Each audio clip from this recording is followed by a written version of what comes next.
Bismillahirrahmanirrahim. Assalamu alaikum. I'm going to explain to you about the unit operation number 1 experiment, which is double effect evaporator. In this experiment, we are studying the effect of the vacuum pressure, effect of changing the vacuum pressure on the economy and heat losses and heat transfer coefficient and other parameters of a double effect evaporator. Okay, so here are two documents. You can see one is the unit operation 1 document. This is about the data analysis, and this is the raw data. So first of all, you can see the schematic diagram. I would suggest to go through the demonstration video first so that you can see how the double effect evaporator is operated. Here we have two evaporators. They are connected in series. E1 is the evaporator 1 and E2 is the evaporator 2. We also call it first effect or second effect. So the feed goes into the first effect, which is liquid water, and the flow rate and the temperature of the feed are given here, which are constant. So the feed goes into the first effect and is heated by supply steam. So the steam is coming from a boiler, okay, and the supply steam is at this pressure P102 bar, and this is gauge pressure 0.06. Sorry, it is P101 bar gauge and it is 1.6 constant. Okay, remember this is gauge pressure, so we need to convert it to absolute pressure by adding 1 bar to it so that we can calculate or find out the thermodynamic properties.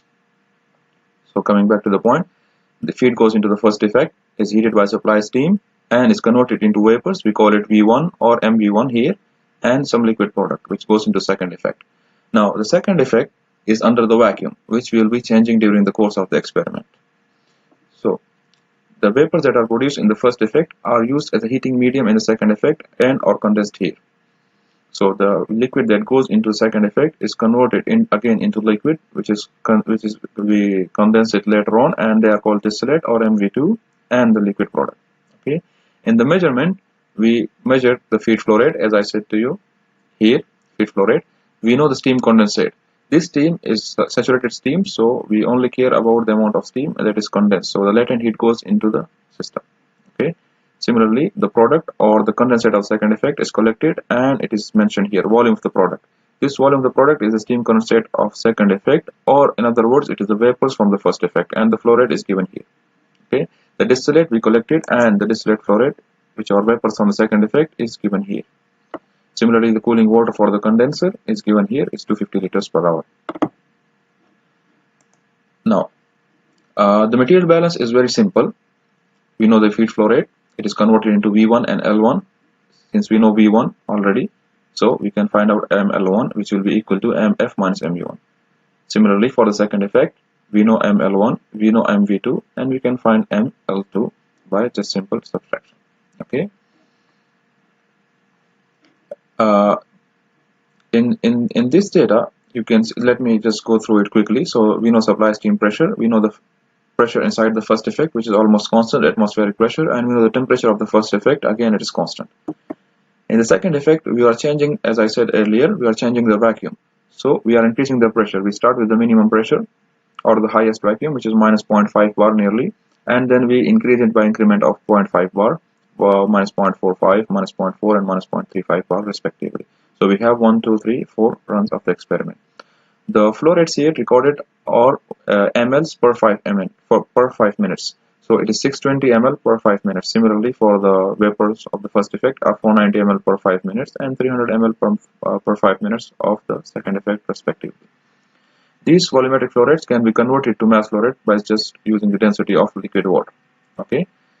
Now, coming to the calculations. So first of all, just convert all the pressures to gauge pressure from gauge pressure to absolute pressure. And number one part in the data analysis is to tabulate the enthalpies of the streams. So for the feed stream, we know the temperature of the feed and we know the pressure, it is just atmospheric pressure. So we can find out the enthalpy of the feed from the thermodynamics table of steam water. Okay, or water steam tables. You can use your book of thermodynamics, or you can just refer to online steam tables where you can just put the temperature and the pressure of water and it will give you the enthalpy of the feed. For the first effect, at steady state it is under saturated conditions. So we need only the temperature. Since we know the temperature and it's almost constant, we can use saturated steam and the saturated steam tables to find out the enthalpy of saturated vapor, saturated liquid, and the latent heat. Okay. The latent heat we need it for the second effect because the vapors are condensed here and only latent heat is removed. Similarly, for the second effect, it is again saturated conditions. So we need only the temperature. Since we know the temperature and the saturated steam tables to find out the enthalpy of saturated vapor, saturated liquid, and the latent heat. Okay. The latent heat we need it for the second effect because the vapors are condensed here and only latent heat is removed. Similarly, for the second effect, Okay, at steady state, we know the temperature at each run. For example, 81.3 for the first one, 84, 86, and 80. You will use the temperature of second effect to find out the enthalpy of saturated vapor, saturated liquid, and the latent heat.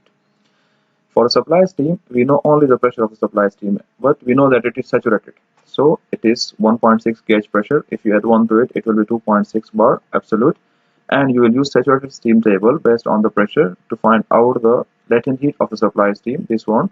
And you need to find out the saturation temperature as well, because we don't know the temperature, but we can find it out from the steam tables.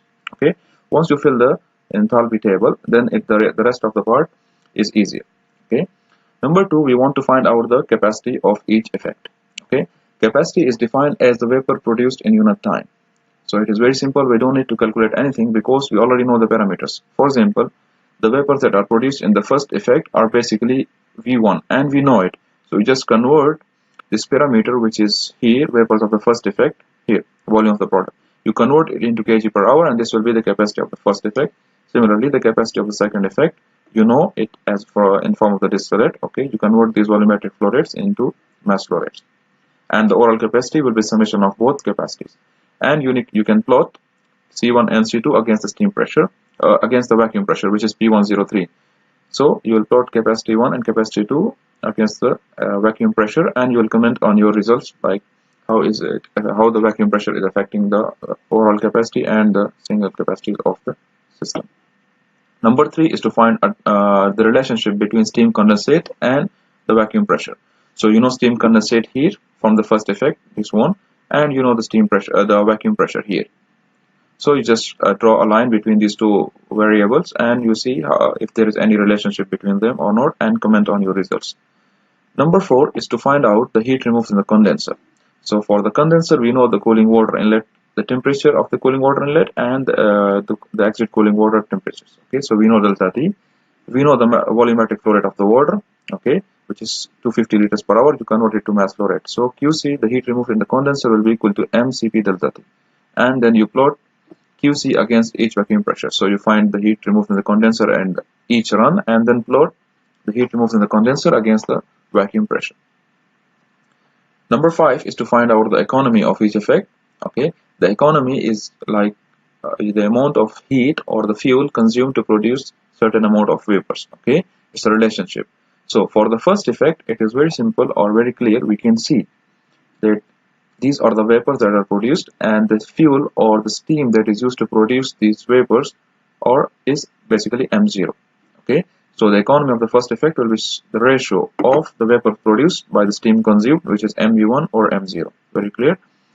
And the economy of the second effect, in this case, will be the vapors that are produced inside the second effect, which is MV2 or the distillate, and the heat or the steam that is used to produce these vapors are the vapors from the first effect. So it will be MV2 or MV1. Now, coming back to the overall economy. So the overall economy of the system will be, if we apply a whole balance on the system, so the total vapors that are produced from the system are MV1 and MV2. Okay, and the steam that is used to produce these vapors is M0 only. So it will be, the overall economy will be MV1 plus MV2 or M0. And now you need to comment on your results, which system gives the best economy and why is so. Okay. Number 6 is to find out the heat lost in each effect. The heat loss can be found by applying energy balance over the system. We know that the heat going into the system must be equal to the heat leaving the system. So Q in must be equal to Q out. But if there is any difference between Q in and Q out, we assume that that this heat is lost to the environment. Okay, or heat lost. So Q lost will be equal to Q in minus Q out. Now for the first effect, we can see the heat going into the first effect is by the feed and the supply steam, and the heat leaving by the first effect is MV1 is the heat with the streams MV1 and ML1. Okay. Now here we are not considering the exit stream of supply steam, because here there is only phase change. So the heat, the supply steam comes at a constant temperature, and it is converted from saturated vapor to saturated liquid and leaves at the same temperature. Okay, so there is no temperature change. That's why we assume that's why we only take into account the lambda 0, the latent heat. So The heat going into the first effect will be mf times hf, the enthalpy of the feed, plus m0, the supply steam, times its latent heat, minus the heat leaving the system will be equal to mv1, the vapors that are leaving, times its enthalpy, plus ml1, the liquid, times its enthalpy. Okay. Similarly, for the second effect, we can see the heat going into the system is by ml1 and vapor 1. Again, vapor 1 here, there is only phase change, so the vapors are condensed only.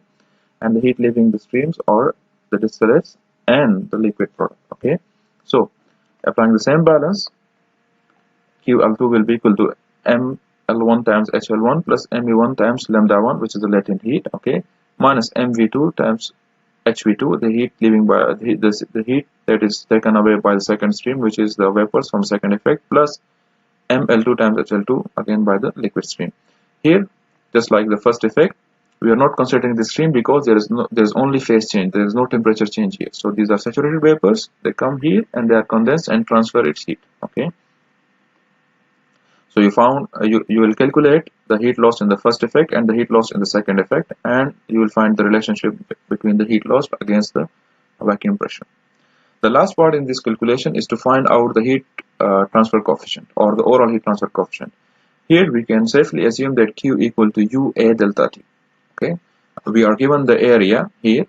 U will be equal to Q over A times delta T. For the first effect, U1 will be equal to Q1 over A times delta T1, and the area is given here. Now here we can safely assume that delta T will be similar to delta T LMTD because the steam temperature remains constant. For example, if the steam goes in at 130, it is saturated steam, there is only phase change, so the temperature will remain constant for the steam. However, for the water or the feed, initially the temperature is lower, but when at steady state it remains constant. So the temperature inside the second effect, you can see it is almost constant. Okay, so we are safe to assume that Q equal to UA delta T.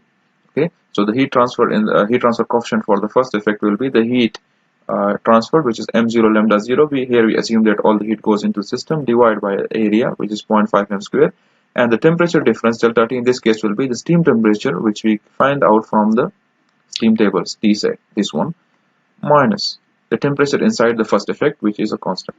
Similarly, for the second effect, the heat transfer coefficient will be equal to Q2, which is the heat given to the system, mv1 lambda 1, over the area again is given, it is constant 0.5 meter square, and the temperature difference delta T in this case will be T101 minus T102, which is the temperature of the first effect, T101, and T102 inside the second effect. You can find the heat transfer coefficient for at least one run, and you can do it for multiple runs if you'd like to do so, but the procedure will be same. That's all. Thank you so much.